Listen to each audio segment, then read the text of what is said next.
So while evaluations are taking place in the summer, it's also planning for the next year, the 2010-2011 cycle. So we're back at a whole nother form and a whole series of steps, starting with step one. So talk to me about, we have the software piece, but really some work needs to happen before anything even gets entered into the software. So can you talk me through both of those aspects of the process? Sure. Well, the employee, when they go into Lead at UVA, they will see their new form. As step one. As step one. But before they even go into and access the form, they should be talking with their supervisor about what their goals are going to be for the upcoming year, right? Because we don't expect employees to do that, create those goals just on their own, right? No, absolutely not. It's always a conversation. Same with identifying the competencies. So they'll have a conversation with their supervisor where they, come up with some ideas for their goals and their competencies, and then they'll go in and they'll draft those. Okay, and just like last year, right, so you have goals, which will reflect what the person's expected to do from a performance aspect, and then the competencies, which look at the behaviors to support those, and then there's a career development aspect as well, right? Absolutely, there's a development plan that, it all is kind of all one thing. You don't want to think about as separate, entities. I mean, you're talking with your boss about the things that you need to accomplish. You're talking about the behaviors and things that you might be working on in terms of competencies. Yeah. But then all of that is part of a big plan, and there may be some training aspects that you might have to do to support those goals and competencies. So you want to, draft that. You want to have all of that stuff needs to be put in there as well. So you want to, put that down as sort of that plan that you're trying to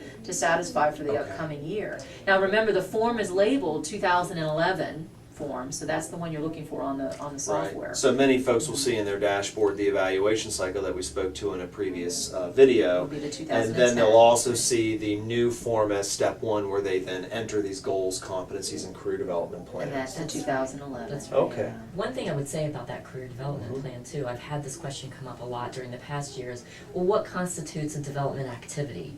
Well, really, I say it's really up to you and your manager. It could be anything. It could be going to a conference. Great point. Could be reading a book.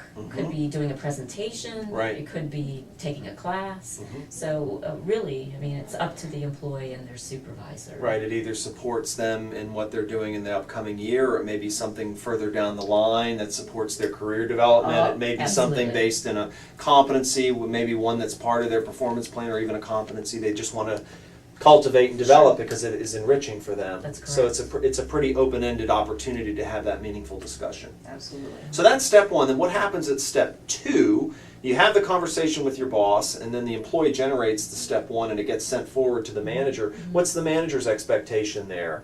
Well, it's up to the manager to go in and to review the employee's draft and to ensure that the employee has captured everything that was agreed upon in the conversation, and the manager then has the opportunity to comment, send it back. Talk to me about that, because let's say I have employees that report to me, and we have good conversations, but sometimes I may see it in step two, and it's not quite.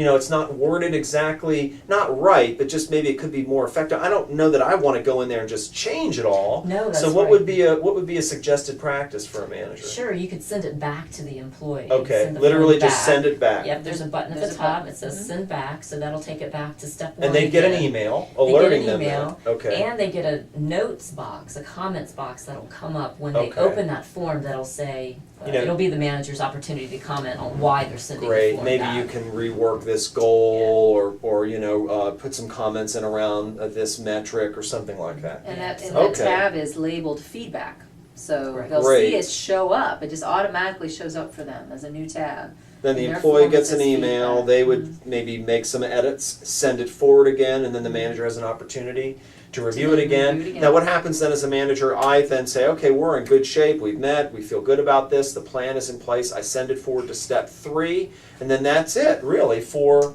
this piece of the process through September 30th. September 30th. That piece needs to be completed by September 30th. And the nice thing about this year on the 2011 form is at that step 3, when it gets entered for the employee into step 3, when the supervisor sends it forward, the employee gets an email that says your goals have been approved, confirmed, whatever you knowledge that that you now know that your supervisor has signed off and is aligned to the goals that have been set between the two of you. That's So fantastic. everybody knows. And then it's in the employees dashboard for any kind of notes along the way throughout the year. Or modifications. Modifications, Modifications and then that goals, leads that's all the way right. up to the interim review, which will take place in the mid-year, and then of course the process continues. Exactly. Okay, so September 30th, we've got emails to help folks out, of course other resources available too. Absolutely. Okay, That's it. excellent.